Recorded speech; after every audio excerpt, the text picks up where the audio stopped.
Today we have an amazing guest on our show. She overcame immense obstacles to fulfill her dream. Lijia Zhang famously transformed her life after being pulled from school at the age of 16 to work in a rocket factory, producing intercontinental missiles. During that decade of labor, she taught herself English and nurtured her dreams to become a writer. In the early 1990s, she moved to the UK to study journalism and later earned a master's in creative writing. Known for writing in English, she has contributed commentary to international outlets like The Guardian, The New York Times, Newsweek, and the South China Morning. Her best-selling memoir, Socialism Is Great, a worker's memoir of the new China, traces her personal transformation against the backdrop of China's economic reform era and has been translated into multiple languages. In 2017, she then published her debut novel, Lotus, inspired partly by her grandmother's life and focusing on the plight of migrant women in Shenzhen's sex trade. As a speaker, she describes herself as a communicator between China and the world, and has lectured at top institutions including Harvard, Stanford, Columbia, and the University of Sydney. She regularly appears on media platforms like the BBC, CNN, NPR, and divides her time between London and Beijing. Welcome to our show, Lijia. It's great to see you again. Thank you for having me. Thank you for your kind introduction as well. Let's go back to your childhood when you never lost your dream. And I think our listeners would love to hear how you managed to keep that dream alive through all those years. Right. So yes, I believe so. You never forget your dream. Never strive to better yourself. Yeah. Yeah. But I guess, my situation was really tough. I was taken out of school at 16, and also our family was desperately poor. And I hated my life working at the factory. I think that gave me the incentive to better myself, to learn English, to improve myself. Yeah, and I think the hardship, I often tell my children I wish them suffer, because I think of suffering, if you suffer, you become tougher, you become resilient. Absolutely. So many people on this show have said the same thing, that pain and obstacles push you really deep into your true self. You knew very early on that you always wanted to be a writer. Yes, I always wanted to become a writer. And in fact, I wanted to be a writer and journalist.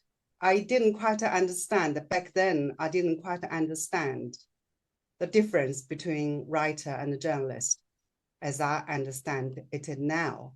But I was good at writing. At school, the teachers often read my composition as a good example to show other students. I was quite a bookworm, so I loved reading. And that gave me the dream. But what sustained that dream? Because China at that time, of course, had no tolerance whatsoever for free-thinking spirits like yourself. That's a good question. So I was working at the factory. I worked at the factory as a very low labor hand for 10 years. But I never gave up my dream. I guess, as I said, the desperation, I want to get out of the factory. That was my incentive to try. So I decided to teach myself English as a way to get out of the factory.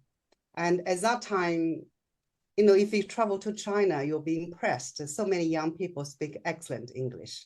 There are so many courses on offer. There are so many classes can take, so many devices help you to learn. But at that time, it was so difficult. I had to borrow a radio from my cousin. We didn't have television. We didn't even have a radio, so I borrowed a radio from my cousin.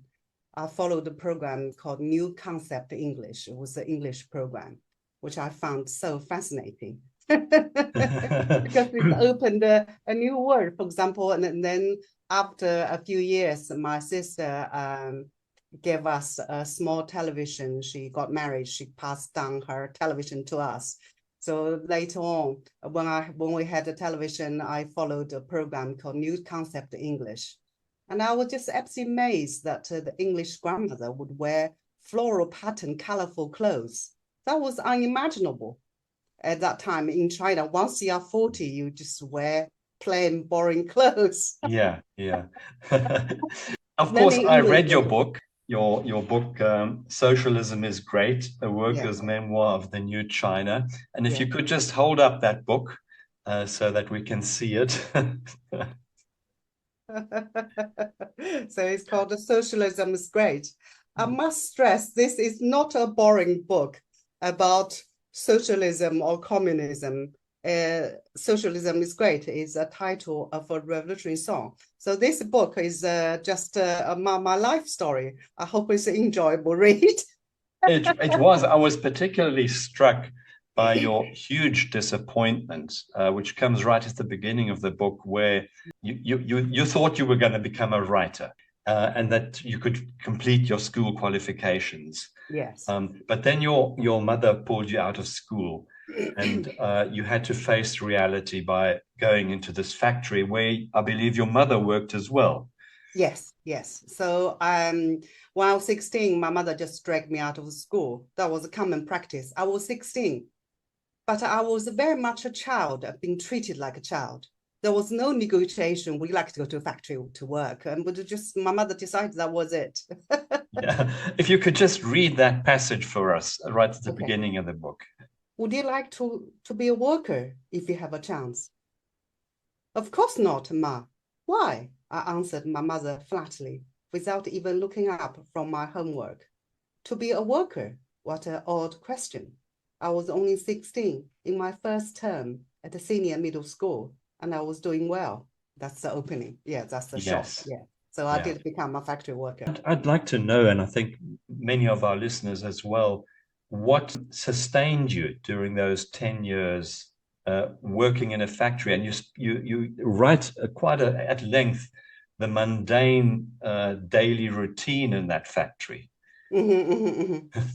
Yeah, so yes, the life at the factory, I had a lot of dreams. I want to go to university. I want to become a journalist. I want to become a writer. I want to report, meeting all these fascinating people. But then I was 16 and I became a factory worker and I hated my life. So I worked at a missile factory. So it's a state-owned factory. And the factory provided lots of things for the workers. For example, we lived in the dormitory belonged to the factory. The factory provided accommodation for workers. And also, we had a shower, they had a dining hall, a hospital, but there were also lots of controls. The first day I entered the factory, we were told lots of things not to do. So very much so, I worked at the factory for 10 years. For all throughout the 10 years, I felt I was like a frog being trapped in the bottom of the factory well. There's our philosopher Zhuangzi has a famous story about a frog in a well, about this frog being trapped in the bottom of the well. The only thing the frog can see is a patch of sky above the well. So I began to read. I began to study English. I knew there was a great world outside there. So I was determined to get out my factory well. That's my incentive. I saw this. The world is changing. I knew the world was big. I did not want to waste my life away at the factory. So that gave me the incentive. Yeah, and that's a lovely image of keeping your focus on the sky above. Yeah. Then things started changing in China, and then you explain how people were politically sensitized, and you were part of that movement that started rebelling against the authoritarian rulers. And you have one passage where you describe, was it an interrogation by your superiors? Yes, yeah.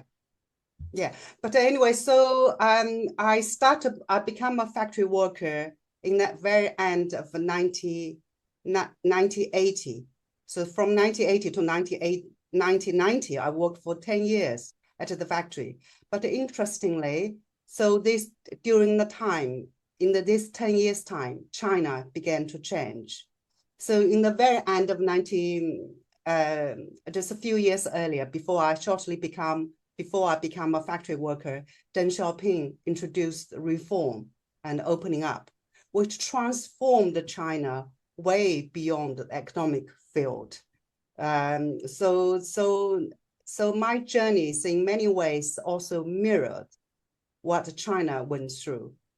In some ways, the political control, political relaxation were introduced.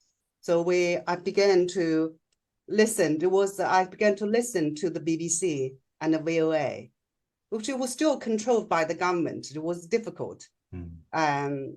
So I borrowed the radio from my cousin and I tuned on. And there was lots of interference, but if you try hard enough, you could hear something. But that cracked sound of the BBC opened a new world for me, because all we learned from Chinese media was the government propaganda. But the BBC News allowed us to see the different reporting, So really looking back, learning English really changed my life. Was it a particular English literature that influenced you in the most? Yes, so the literature as well. But I think to start with, just because I started to teach myself English, I began to listen to the BBC and the VOA. What I learned, looking back, I said learning English changed my life, not just because what I learned was not just the ABC, but the whole cultural package. So, and also I began to take interest in politics. In the 80s, I mentioned that it was a very exciting time. For the first time, books were translated, and Nietzsche's books, Freudian's books were translated in Chinese for the first time. They were sold like hotcakes. Before, there was only Chinese government propaganda. There was only Marx theory. There was very little philosophy from Western countries. But in the 80s, those ideas were started introduced. And we began, as I said, I began to listen to the BBC, and I began to make friends. On the Sunday afternoon, I used to go to this English corner where I would speak English very loudly with other people who are interested in learning the language. And it was, if we saw a foreigner, we'll grab him or her and ask him lots of questions, ask him, simple questions about what this person did, what it was salary. And what also asking about political questions, was there separation of power in America, and all this political question. So anyway, so yes, my English was spoken so loudly as if the volume would compensate the lack of fluency, but my English sounded quite different. Okay, so and this also obviously gave you some freedom, because the authorities, of course, who kept a check on you, didn't speak English, did they? No, of course they didn't speak English. My immediate boss, particularly the boss of my work unit, didn't like me, and lots of conservative people still was not sure about the idea of introducing all these Western ideas, speaking English. So there was a tug of war between the conservatives and the liberals. So in many ways, in the 80s, so many ways, my personal journey also reflected what China went through in the 80s. I guess that's probably... You had this period of political and economic liberalism. Yes, and then of course you had the Tiananmen massacre, and then things closed up again. Before the Tiananmen massacre happened, there was lots of political discussion. I was so keen to learn English, and I also keen to learn knowledge. I would go to Nanjing University, one of the top universities in China, often had lectures about Western-style democracy about Western music, about literature. So I was very interested. So at that time, there was still, among the top leaders, there was still debate whether the Western style democracy, the separation of power, would be the future for China. But then the 1989 happened. And that after that, there was no political discussion. So in many ways, China developed beyond recognition. But in the 80s, even economically, China is not as developed as it is today. But there was a brief opening, a window when people, and as well the ordinary people, as well as the top leaders, were discussing what was China's future. But after 1989, all this kind of discussion were banned. 1989, in the democracy, many people have heard about the pro-democracy movement led by students that started in Tiananmen, led by students, but grew to be a nationwide movement. It happened not only because people wanted democracy, people wanted a greater human rights. It was also because the people were not happy with their life. And in the 80s, once China opened its door, there was corruption started. The people who had the power suddenly got very rich. So people went to the streets and demanding equality, demanding openness, and demanding transparency, demanding, democracy. Yeah. If you compare that era of opening to China today, it seems a lot more authoritarian today than it was then. So I think 1989 is still a taboo subject, but that does not mean the authority hasn't learned their lesson. They decided after 1989, they decided to change the tactic, change the strategy.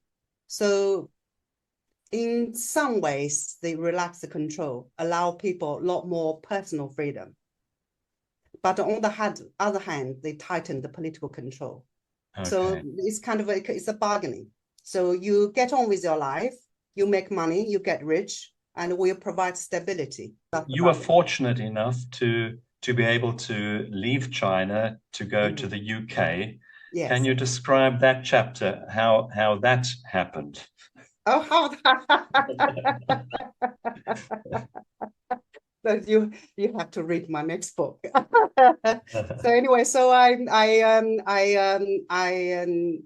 1988 I met an Oxford student. He was going to Oxford to study law, but after meeting me, he changed to law to Chinese, and we madly fell in love. I came over to UK to be with him. But if I hadn't met him, I probably would have gone to America, following the footsteps of my close friend, Zhou Fang, who was my close friend at the factory. She made her way to America. She was helping me to get over to study in the US. But anyway, so that's okay. So you spent most of your life since then in the UK, I believe. I did since since I left China for the first time. I divided my time between China and the UK, and also I lived in America for some time. I lived in Uzbekistan. So ever since then I've been enjoying a lot more freedom. I feel like a frog being finally leapt out the factory well. So I'm leaping around in the world now. Now I've already been to 100 countries.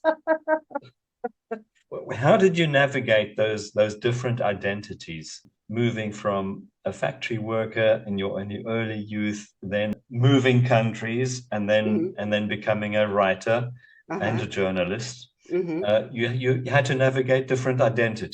I think one's identity is always evolving, but fundamentally, I haven't changed. I'm still the restless person, and still loving literature, still having dreams, and still chasing my dreams. So fundamentally, I haven't changed. I just enjoy a lot more freedom now, which is why I've, this explains why I have been to more than 100 countries, because as I was growing up, I that was not possible, and I lived such a small, confined life. Now I just want to make the best of freedom I have now. Yes, traveling is one of your passions. And tell us why. One of the reasons was because I always dreamed to travel. We have a saying in Chinese. It's called 读万卷书，走万里路, which means read 10,000 books and travel 10,000 miles. So that's what I'm still doing. I'm traveling and I'm reading. Great. That's a great saying. Read 10,000 books and travel 10,000 miles. Yeah, that's a good way to expand your mind. Yes, yeah. So that's why I'm you have this practice of talking to strangers and finding out about their lives. You remember the story I told you. So I always tell my children, talk to strangers. I think your life would never be boring. Which is such a cultural difference to our life here in Europe, where you just don't talk to strangers. So when my children were little, I think they were about 10 and 8 or something like that, and one of they were being interviewed by journalists, and my older daughter said, "My mom always told us to talk to strangers." My father said, "Never ever talk to strangers." He said, "Oh, don't know what to talk to strangers or not." He said that you talk to strangers, but always exercise your common sense. Don't get into a stranger's car or something. But I do. I still hitchhike. Amazing. You sometimes describe yourself as a bridge between China and the West. Yeah. And how do you navigate that tension between your Western and your Chinese identity? Tension. Well, I guess. For example, right now I can see there's a lot of fear about China, and I'm talking about among the Western countries. In some ways, I can understand why there's such a fear. You know, China doesn't have a good human rights records. We have the issue about Xinjiang, we have the issue about Hong Kong, and lots of dissidents being locked up.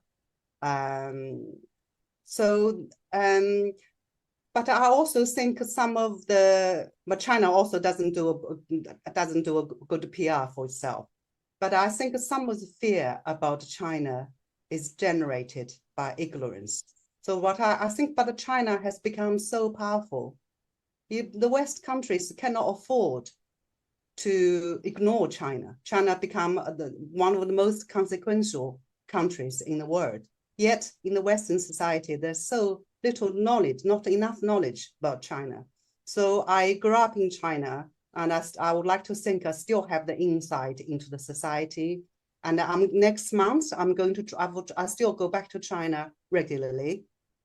So what I'm hope is that in my small way, I can help people outside to understand China, where China is coming from, what is going. And I think once you have a better understanding of China, there will be more empathy and less fear. Yes. And on the Chinese side, what are the common misconceptions there about the West? Oh, there's so many. For example, many people only heard about how terrible America is, the gun crime and everything, but they also don't know other story. For example, the separation of power and what makes America has become so powerful so far. But anyway, we don't know how long that will last. Anyway, that's part of this is a misconception. Part of them is propaganda. People being brainwashed. Okay. Before we got onto this show, you were mentioning your latest book, which you've almost completed. Yes. Tell us a bit about that, your latest work. Oh, right. I've been writing and rewriting a historical novel inspired by China's first feminist. Her name is Chou Jing, and she was executed in 1907, 4 years before the downfall of the Qing dynasty, China's last dynasty. the Qing dynasty was ruled by Manchu. It's a minority. It's like majority of the Chinese people in China, like me, are Han people. Over 90% are Han. But the Manchu was become a powerful a tribe from the northern part of China. So anyway, so Qiu Jing, she was very patriotic. She was China's first feminist, one of the most colorful character. She was into martial arts, so she would travel cross town in her white horse. She was into art. She was into martial arts, and she loved drinking. She drank like a fish, and she loved to dress up in men's clothes. And she believed that obstacle for China's development was Manchu. So she, at that time, women were supposed to stay at home and not playing a public role. She not only played a public role, she ran a school to train insurgents with the hope of overthrowing Qing dynasty. She was one of the most powerful and colorful character in contemporary China. So anyway, but she was wonderful. She was wonderful. In fact, she did play a role in Qing dynasty downfall, because after she was executed, the public opinion she changed. People become more resentful towards the Qing government. Anyway, but she was also a flawed character. She was quite a macho character. She was full of herself. She believed that she was kind of entrusted by divine force to save China. She got a very supersized ego. She was one of those people who got a messiah complex. But anyway, so if she didn't have that kind of belief, probably she wouldn't have gone far in life. Anyway, it was very... So her story inspired you to write a book about her. Yes, yes. And how does her story align with your own story? Oh, somebody asked me if she was my alter ego. I said, no, I always knew my limit. And Qiu Jing, she believed herself was somebody extraordinary. So she was often referred to as China's Joan of Arc. So she believed that she was, she was destined to save China. I didn't have that grand ambition. I just want to write my articles and write my books to help people understand China in my small way. What is the key message you try to communicate in that new book of yours?